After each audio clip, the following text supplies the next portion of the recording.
and welcome to yet another video. This one's on listening, and so we're going to learn today how to do level 3 listening, which of course suggests that there's a level 1 and 2. Level 1 listening is listening to respond, or listening to defend, or listening to speak. It's not a very useful level of listening, so we're not going to spend much time on it, except to note that it is a very common level of listening. It's the kind of thing we do when we're just trying to look for what to say back at them instead of hearing what they're actually saying. Level 2 listening is when you look at hearing just information. So this might be the kind of level of listening that you would have learned in school, right? So a teacher stands up front, you sit there and you take notes, and in fact it's a little bit of what's happening right now for you probably, is just you're trying to get information and that's it. It's okay for if you're listening for instructions to how to build something or to how to get to a particular location, like directions, but interpersonally, not a very useful kind of listening, because it usually only grabs the words. And one of the realities is that a significant portion of our communication is not words. It's body language, it's timing, it's tone, and even in the words, it's what kinds of words are we using? Are they strong words, weak words, those sorts of things. So the reality is that when you're only listening for the words of a person, you're only capturing maybe, 20% of what they're trying to say, or 0%, because frankly, their words aren't actually what they mean. I know, that's kind of weird, right? We say things, but our body language and our tone say that that's not what I actually mean. And so in order to understand all of that, you need to actually be able to listen for understanding, which is the level 3 listening, right? So the goal of level 3 listening is understanding. So this is essentially where that other person feels like you actually got what they wanted you to get, right? The idea is, don't listen to what I say, listen to what I mean, right? What I mean to say, if you've ever heard anybody say that, it means that you've misunderstood the previous thing, right? And if I mean to say, then I'm going to try again, and hopefully I'll be more effective this time in letting you know what I'm trying to say, right? So on our side, on the listening side, that means, though, that we need to be able to hear and understand what's going on for the other person. Sometimes people refer to this as deep listening or heart listening. I prefer listening for understanding, simply because sometimes people are uncomfortable with kind of what sounds like a sort of a therapeutic, touchy-feely sort of thing. So we're going to be looking at, how do we understand other people? Like, what do we need to do in order to get there? And there are essentially kind of 4 elements here that I'm going to teach you. And the first one is the most important. If you do not have this first element to your listening, you are essentially going to fail at this. And so just really kind of pay attention to this piece. And if you only have this first part, then you will be successful more often, right? If you just get this part right, you will improve in your understanding of others, and others will feel more understood by you. And so, well, what is this amazing miracle thing that we can do? Guess what? We can be curious. That's right. Curiosity is what killed the cat, and essentially makes it possible for understanding. So when we experience curiosity, this naturally, right? It just happens, right? We're just like, ooh, that sounds interesting, and we listen, right? Or we're like actually searching for pieces of information around that thing on the internet. So if we're interested and passionate and curious, then we are actually proactively seeking new information, right? We don't assume that we've already seen it all, heard it all, know it all, right? And this is possible even if you see and hear the same things all the time. An example of this are kitten videos. People watch kitten videos a lot. Why do they do that? Well, they're curious about what that kitten is going to do. Oh, look, another kitten video I haven't seen. And they click on it and they go, oh my goodness, this kitten is flopping over silly in a different way than the other kittens that I've seen. Curiosity. That's where our hobbies come from. It's where our interest in a particular topic, maybe our hobby, like I don't know, baseball, right? Some people know a lot about baseball, and in order to engage with them, you're going to actually have to be curious and maybe be a baseball buff yourself, right? So curiosity can be natural, right? Just kind of what we're wired for, but it also can be chosen. And this is what we're going to talk about today, right? So if you're naturally curious, great, you'll probably find it easier to choose to be curious, but everybody can choose to be curious. And essentially we can treat curiosity like a skill, right? I can decide intellectually, or in my mind, or in my heart even, that I'm going to care or be curious about another person, regardless of whether I'm naturally curious in what's going on for them at all. Right? So curiosity actually is an expression of care. Interesting.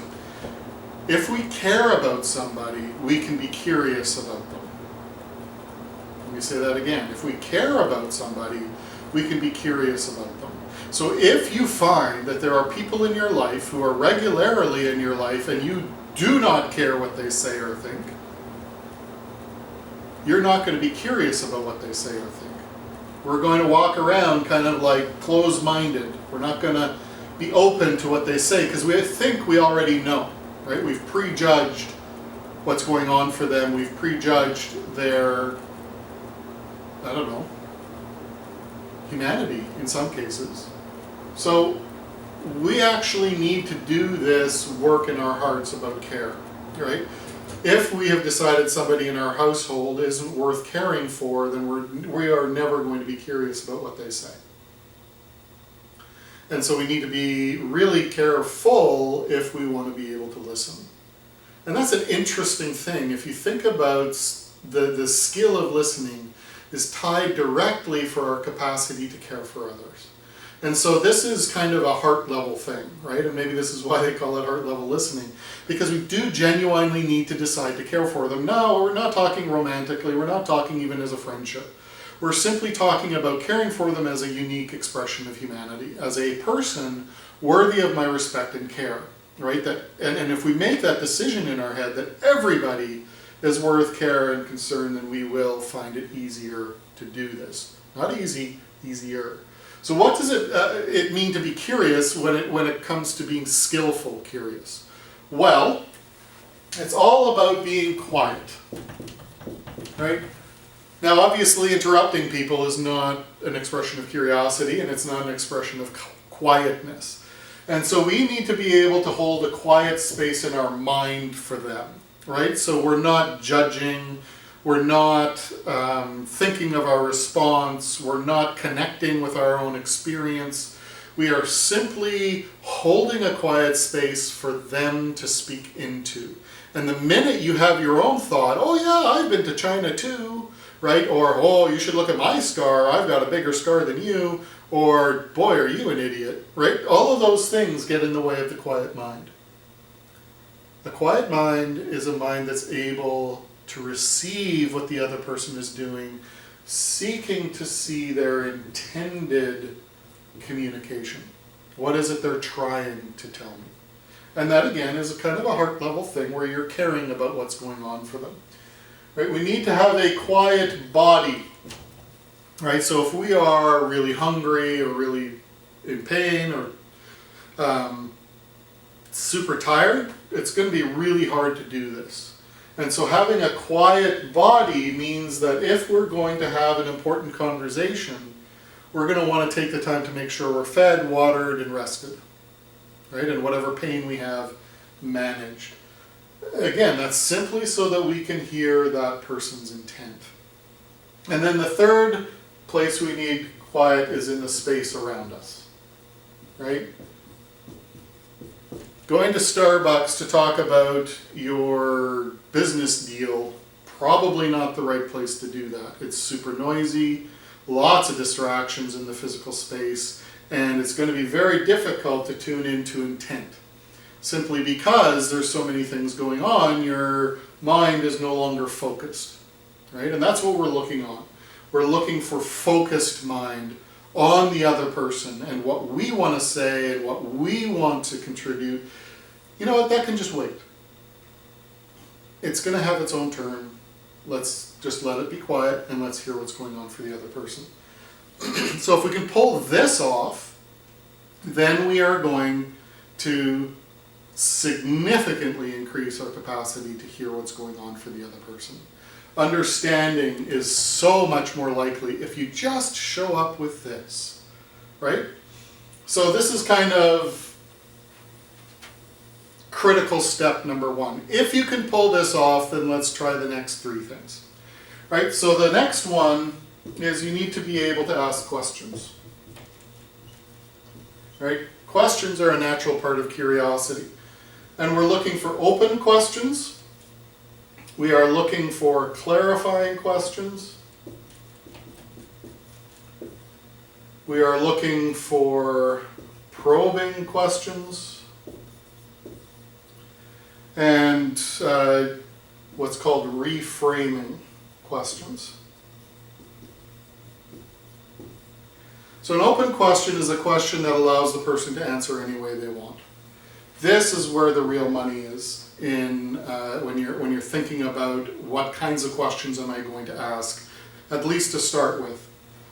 Because here you're letting them tell you whatever it is they want to tell you. So an open question is like, how are you doing today? Or what do you think of this idea? Or how has the pandemic influenced you?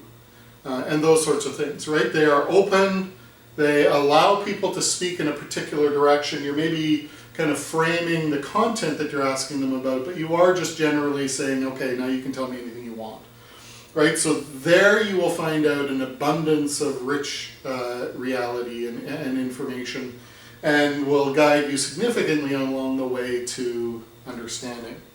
Clarifying questions. So if they said something that's contradictory or that you're confused about, ask about it. That is one way to communicate that you've been listening, by the way, in the kinds of questions we ask. If we ask a clarifying question, we're showing we're interested, curious, and paying attention. Probing questions. Tell me more about your relationship with your mom. Tell me more about what it was like to have to stay at home for 2 weeks after your vacation, right? Probing, again, communicates that you're listening, communicates that you are curious about what's going on, and you can do it in an open way that allows them to respond any way they want.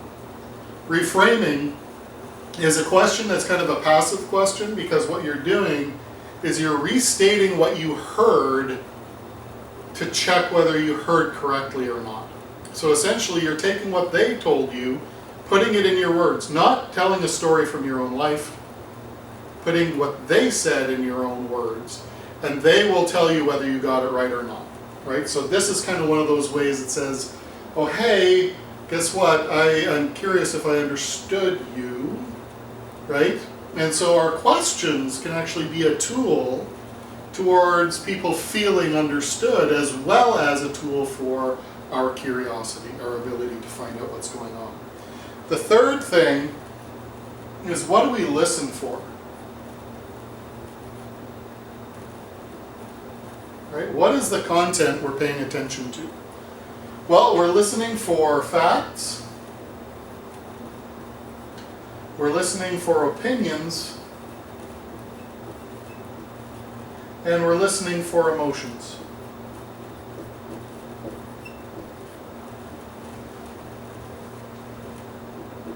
Now, when we're in conversation with somebody, facts are those things that we agree on.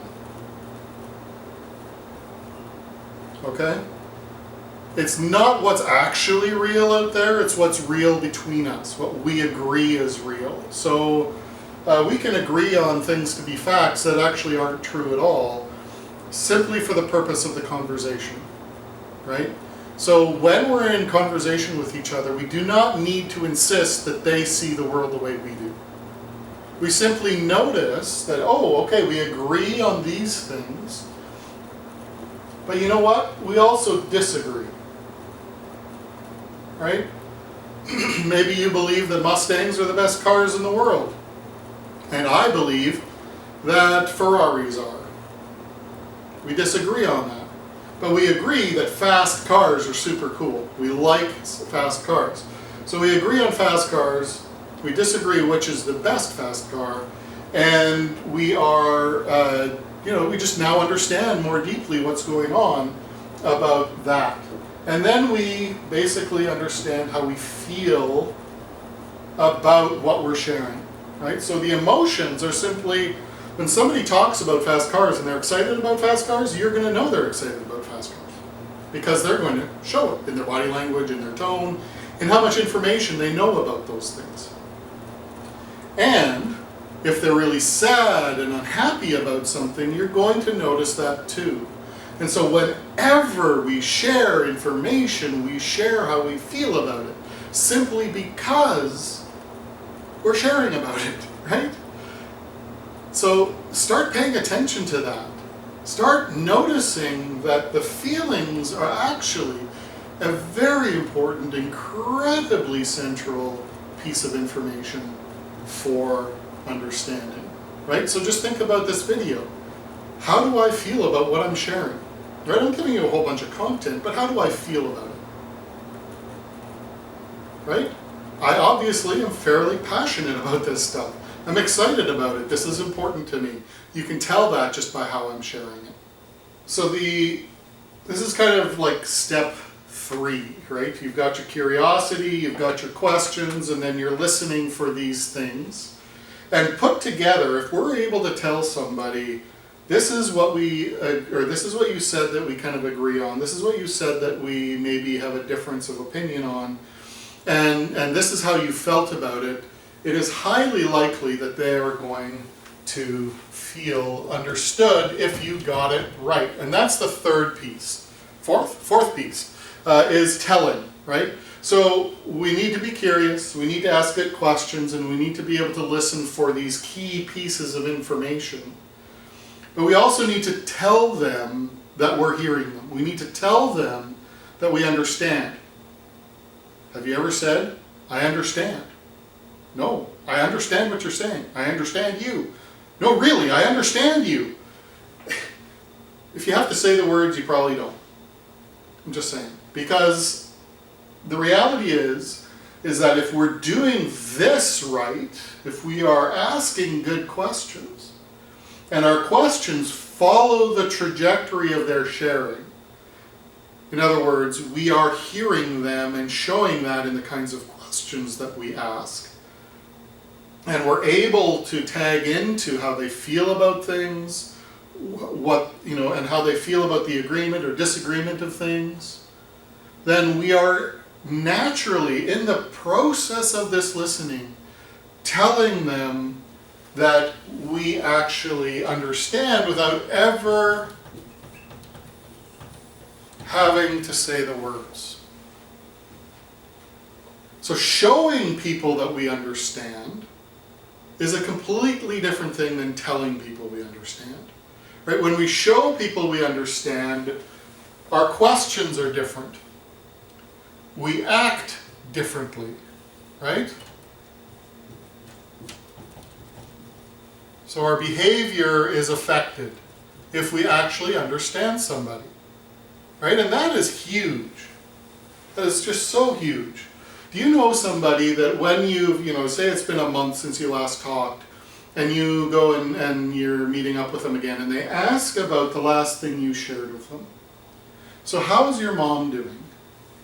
Oh, whatever happened with your son's application to university? What does that tell you? Well, first of all, it feels like they care, right? It's like, oh my goodness, not only did they hear me then, they remembered, right? And then they acted as if what I said to them was true, right? That it mattered because my feelings were attached to it. Huge way of showing people we understood. If somebody shares with us something that has impacted them deeply, and it's a certain kind of behavior, or it's a certain way of doing things, and you change how you do things in light of that, what are you communicating to them? You're communicating that you understood, right? So we can tell people we understand by actually acting differently, by asking future questions about what you've heard, about changing your behavior, about acknowledging kind of how that reality affected them. So acknowledgement is huge, right? If you say to them, you know what, if that happened to me, I would be upset too. I would feel hurt if that happened to me. Or, oh man, that would have been so cool, I wish I could have been there. Right? We're acknowledging what they're sharing with us. And so I'd encourage you to kind of sit down and think about what it would mean to try this. Right? To notice, how curious are you? Right? Do you really care about the other person? And most people will acknowledge, yeah, no, I don't listen very well to that person because I really don't care. Right? Well, you can practice care as a discipline, right? As a skill that, you know what, I'm just going to act as if everybody deserves to be cared for insofar as I'm willing to listen to them, right? I am willing to hear what's going on for them. And there's lots of opportunities to try and practice that by, even just listening to YouTube or radio stories or whatever that you wouldn't normally, because you're going to practice, you know what, I'm actually going to care about what's going on for this people group or in this part of the world. Practicing quiet mind, quiet body, quiet space. This is, the more important the conversation is, the more important it is that you put these pieces in place before you have that conversation. Of course, not just for you, but for the other person as well. That's why a lot of important conversations will have water at the table, snacks at the table, and will be in a dedicated space, right? That's not noisy. Practice questions. This is actually something you can do beforehand. Say you're going to go meet somebody you haven't met before or a friend that you haven't seen in a while. Write down or think through what kinds of questions will I ask. Right? I'm actually just going to practice this in a relationship that's already ongoing. Might be easier to do for a relationship that isn't super intense. And then start practicing, and you could do this again just by watching, say, an interview or a radio program or whatever, and start practicing, okay, when I listen to that interview, what are the facts, what do we agree on? What are the opinions? Where's their disagreement, and maybe where did they say, well, in my opinion, right? And then what emotions are they feeling? You can simply practice by watching, right? And so you're not taking the big risk necessarily of doing it with somebody right in front of you because it feels a bit awkward. Try that too. Awkwardness isn't all bad. And then show how you've heard what you've done by asking different questions, by acting differently as a result of what you've heard, and by acknowledging what's going on for this person in their own reality. The good news is that understanding does not equal agreement. Now that's sometimes a barrier for people. They think, well, if I understand them, they're going to think I agree with them. Well, not really. I mean, it might feel that way, but you can be pretty clear, like, I also have something to say about this, and it's, somewhat in disagreement from what you said, right? We can kind of take that step, and believe it or not, if you've done level 3 listening for understanding, it is highly likely that they are going to be curious in response. They're going to say, okay, I feel understood by you, but if you don't agree with me, why not? What's going on, right? And so when we disagree, that actually creates curiosity for a person who has been understood. It's a very powerful tool. Use it well. Use it with a purpose of care, and you will begin to get more information about what's going on for the people around you. You will be better informed in how to act moving forward. You'll be less confused, and you will have more positive interactions. So again, we'll hold this up afterwards, and feel free to just begin to think about where can you practice this, because this is a skill. This isn't something you can just think about. You actually have to go out there and give it a try.